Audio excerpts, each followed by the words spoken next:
From this to this. For this video ay maganda habay na kutin. Another day, another linis ere na naman tayo for today's video at nandito na tayo sa part 2 ng paglilinis ng kwarto ni Nilush. Lolo, ini. Sarek ang lizro. Ini, katuka. Tuka lang. Ini, tis gapli po. Zeya shan, ini. Ini, sarek ang lizro. Ken, ini. Ay nga't napakaraming payong ni Nili at karamihan nga ay mga sirana pero para kay Nili ay mga bago pa daw yan at maayos pa.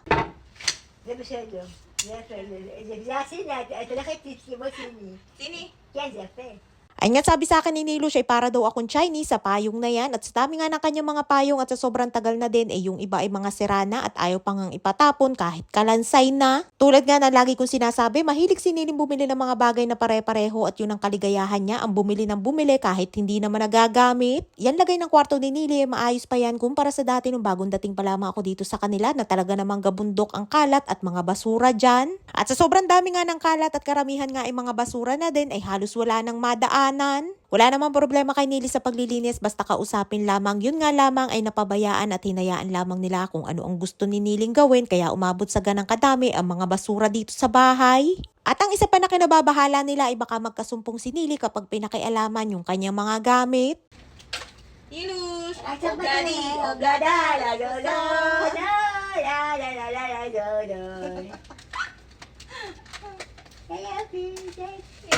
Bukod sa mga itinatago niya ng mga damit ng pambata ay meron din siya mga laruan at siguro ay sa kanyang mga pamangkin yan sa mga anak ni Rapi. Marami nga din mga sapatos si Nili at yung iba ay mga sirana kaya itinapon ko na din. At marami nga din si Nili na mga bago pa at hindi pa mga naiisuot na mga rubber shoes na magkakapareho ang hitsura. Marami din si Niling iba't ibang klase ng mga pang makeup at ayun nga at meron siyang isang set ng makeup brush. Inilagay ko na nga dyan sa pouch yung mga pwede pa na magamit at yung pinaglagyan naman ay sirana kaya itinapon ko na din. Ang dami nga ding mga nakatago ng mga lumang magazines at mga libro na mga pambata. At yan na nga yung first batch ng mga basura na nakuha ko sa kwarto ni Nilush ng araw na yan at inilabas ko na nga muna para magluwag dun sa kwarto. yes po, mumu. Ghost. Ano, mu. Para. Baka. Yes po, maso. Diri, yes po. Ay nga't natawa ko dyan kay Nilush dahil binibiro ko at sabi ko baka merong mumu dyan sa loob. At yung pagkasabi ko nga ng mu ay akala niya ay baka at sabi niya ay para. Medyo natatakot nga din ako dyan sa loob dahil baka mamaya ay may biglang humigit sa akin. Medyo madilim nga din dahil walang ilaw. Meron nga din mga nakakahon ng mga damit at karamihan ay madudumi at maliliit na din kaya yung iba ay inihiwalay ko yung mga itatapo na. Kaya yung maaayos pa at pwede pang magamit ay itinara ko para kapag nalabhan ay pwede pang maisuot ni Nilush. At nung kabataan nga ni Nilush ay mahilig din siyang magsuot ng mga dress.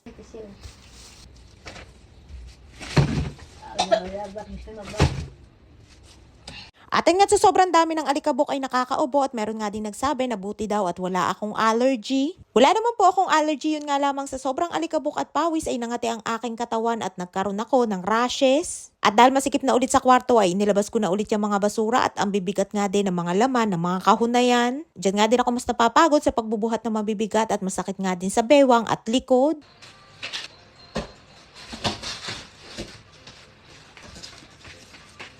Ay na nga yung pangalawang araw na naglinis ako ng kwarto ni Nilush at sa sobrang dami nga ng mga basura ay parang hindi maubos-ubos. Parang 95% ata ng laman ng kwarto ni Nilush ay mga pantapo na ay ano pa kayang matitira kapag tuluyan ng nalinis ang kwarto ni Nilush. Sa mahigit 9 years ko nga sa kanila ay first time kong naglinis ng kanilang bahay ng ganang kabongga na halos ubusin ko na ang laman ng bahay. Mas madali na nga ngayon para sa akin na maglinis dahil dire-diretso na kapag nasimulan ko ng umaga ay hapon na ang tapos. Hindi katulad dati nung nabubuhay pa si Lola na hindi ka din gaganahan na maglinis dahil mayat maya ay tinatawag ako. Naitapon ko na nga ang first batch ng mga basura at pagbalik ko nga ay tinuturo sa akin ni Nilush yung mga natira at ayusin ko na daw.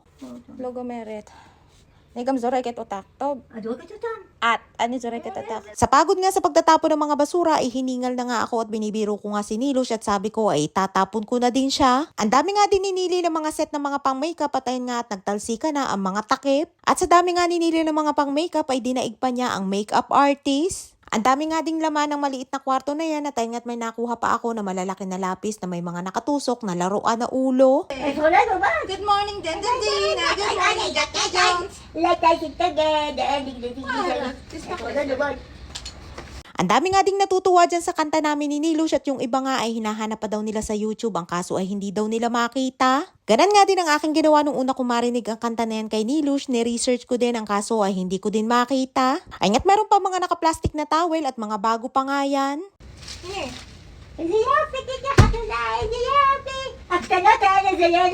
Ay nga tuwang-tuwa si Nilush na kuting na makakuha ako ng mga towel na Hello Kitty. At bukod sa paggaganchilyo ay mahilig din si Nili sa needlepoint, isang uri ng embroidery na ginagamitan din ng yarn. At ilan nga lamang yan sa kanyang mga nagawa ng mga naka-frame na at yung iba nga ng mga nakuha ko ay hindi pa mga naka-frame. Nakakuha nga din ako ng film reel na ginagamit yan ng unang panahon para mag-record o mag-play ng audio o ng lumang pelikula.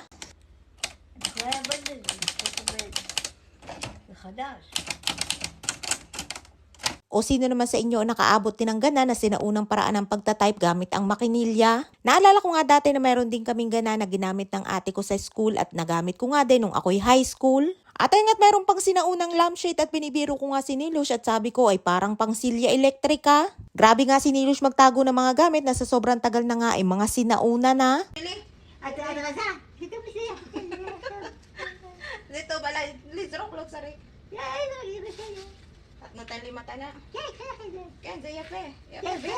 At ayun nga't may nakuha ko na damit ni Nilush at dahil hindi nakasya sa kanya ay sabi niya ay ayos daw sa akin dahil payat daw ako. Isinama ko na nga din sa mga itatapon dahil masyado na din luma at iba na din ang amoy. Meron nga din ako mga nakuha ng mga bago na mga garapon at ibinigay ko nga kay Nilush. Todo sukat nga ako dyan kay Nilush ng kanyang mga dress at yung iba nga ay iniwanan ko at baka pwede pa niyang maisuot. Nakapasok na nga ako dyan sa maliit na kwarto at medyo kinakabahan nga ako at baka ako'y biglang maglaho. At sa dami nga ng laman ng kwarto ni Nilush ay dinaig pa ang bulsa ni Doraemon. Ay nga't meron na naman dress at sayang nga dahil karamihan ay maliliit na kay Nilush. Pero kapag inilagay ko naman yan dun sa lagayan sa labas ay paniguradong mayroon pa din nakukuha niyan. Rimbish mo ni siya na. Shanim. Kulka karbesh. Shanim. Lamat luli na kutbay. Lunat na ala ko at lorot sa lizro. Ay nga todo kwento si Nilush at 28 years na daw na hindi nalilinis ang kanilang bahay. At binibiro ko nga at sabi ko bakit hindi siya naglilinis ng bahay ay natawa nga ako sa kanyang sagot at hindi daw niya alam kung paano maglinis. At hindi daw siya hinahayaan na itapon kaya ang tanong ko ay hindi siya hinahayaan na itapon o ayaw niya talaga na itapon. At ang tinutukoy ko nga ay ang kanyang mga basura. Tawang-tawa nga dyan sa akin si Nilush at sabi ko tulungan niya ako na magbaba ng mga basura ay hindi niya daw kaya. Ay na nga yung second batch ng mga basura na ating itatapon at nakailang hakot nga din ako dyan dahil hindi kasyang lahat sa elevator.